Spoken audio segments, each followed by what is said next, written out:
देख रहे हैं SRTV न्यूज नेटवर्क और मैं हूं मनीषा श्रीवास आपके साथ। इस वक्त की मुख्य खबरें, खास मुलाकात विशेष मेहमान से। स्वास्थ्य सेवा के चलते 100 बेड का विम्स मल्टी स्पेशलिटी हॉस्पिटल 5वीं वर्षगांठ मना रहा है।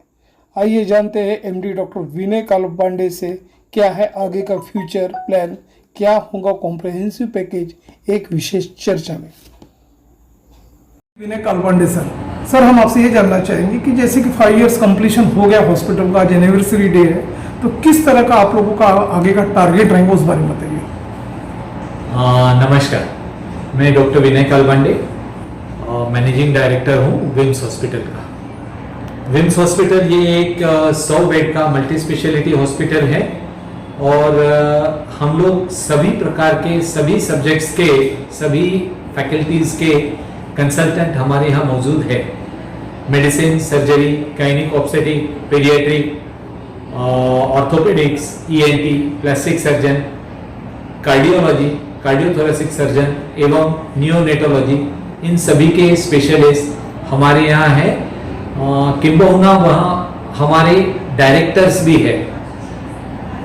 5 साल पहले हमने विम्स हॉस्पिटल शुरू किया था।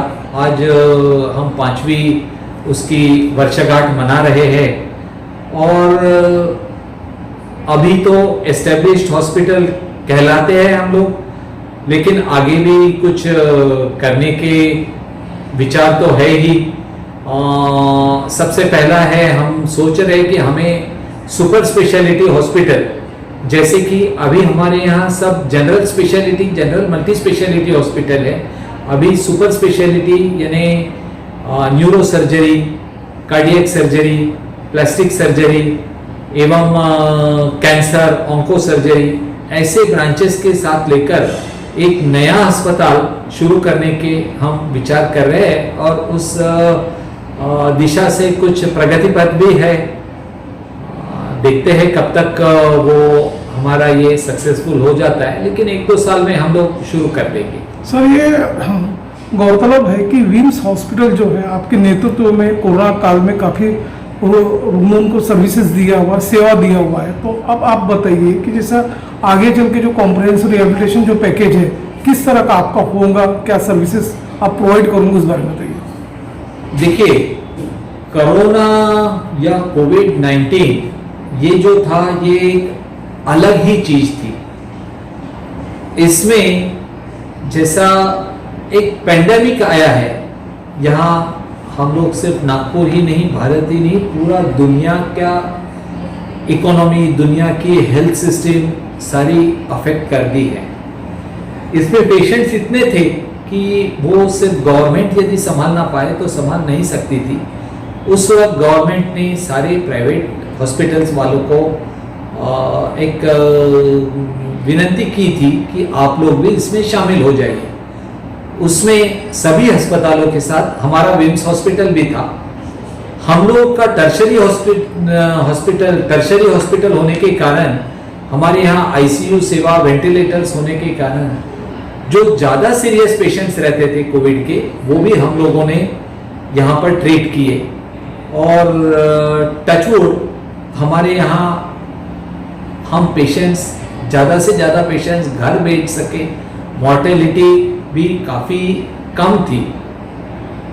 लेकिन अभी जैसे गवर्नमेंट को जब भी हमारी ज़रूरत पड़ेगी, गवर्नमेंट को जब भी हेल्थ सिस्टम की ज़रूरत पड़ेगी, तो मैं ही नहीं, भारत के सभी प्राइवेट अस्पताल वाले गवर्नमेंट को मदद करने के लिए कभी भी तैयार रहते हैं।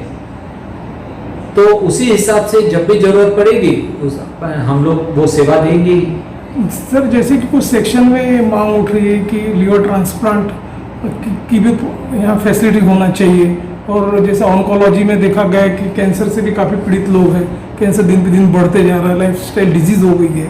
तो आगे चल के इस क्षेत्र में आपका कोई ये रहेगा कि? मैंने अभी थोड़ा देर पहले ही कहा था कि हम जो सुपर स्पेशलिटी हॉस्पिटल की जो विचार है हमारा, उसमें कैंसर एक डिपार्टमेंट रहना ही रहना है। कैंसर का कैसा होता है, कैंसर में 3 प्रकार से ट्रीटमेंट होती है। एक सर्जिकल होती है, कीमोथेरेपी होती है और एक रेडियोथेरेपी होती है। तो जो रेडियोथेरेपी होती है ये काफ़ी महंगी प्रकार की इन्वेस्टमेंट रहता है उसमें, तो उसमें थोड़ा सा एक बड़ा एस्टेब्लिशमेंट होना जरूरी होता है, उतना फंड्स भी होना जरूरी होता है। लेकिन मुझे लगता है कि हम कुछ दिनों में ऐसे उस हिसाब से कुछ तैयारी कर सकेंगे और ऑन्कोलॉजी के बारे में भी हम कर सकेंगे। इस वक्त विम्स हॉस्पिटल में ऑन्को सर्जरी और कीमोथेरेपी की सेवाएं आज भी उपलब्ध है। हमारे यहाँ अपने नागपुर के ऑन्को सर्जन ऑन्कोलॉजिस्ट आते हैं, उसके सिवाय हैदराबाद से डॉक्टर भरत वासवानी ये भी हमारे यहाँ हर इतवार को सेवाएं देते हैं। सर, जैसे कि कोरोना की चौथी लौट के आशंका के चलते हुए अपना हॉस्पिटल किस तरह से सुसज्ज होगा उस बारे में बताइए। अभी तो कैसा है, कोरोना के बारे में आपको एक यही सोच लेके चलना पड़ेगा कि कोरोना के साथ ही हमें जीना है। तो अभी सभी अस्पताल जो है कोरोना के फर्स्ट और सेकेंड वेव में तैयार होते होते सब तैयार हो गए हैं। अभी अलग से कुछ उसके लिए तैयारी करने की प्राइवेट अस्पतालों को तो जरूरत नहीं है, क्योंकि हमारे अस्पताल सारे सुसज्जित है। सरकार को समय समय के हिसाब से अपने बाकी डिपार्टमेंट्स बंद करके वो अलग डिपार्टमेंट शुरू करने पड़ते हैं, लेकिन प्राइवेट तो हमारे सारे अस्पताल, खास करके हमारा विम्स अस्पताल तो पूरी तरह से सुसज्जित है। सर, विम्स हॉस्पिटल 5 साल से अविरत सेवा प्रदान कर रहा है और स्वास्थ्य जगत में देखा गया कि विम्स का एक अपना एक नाम है, एक चर्चित नाम है।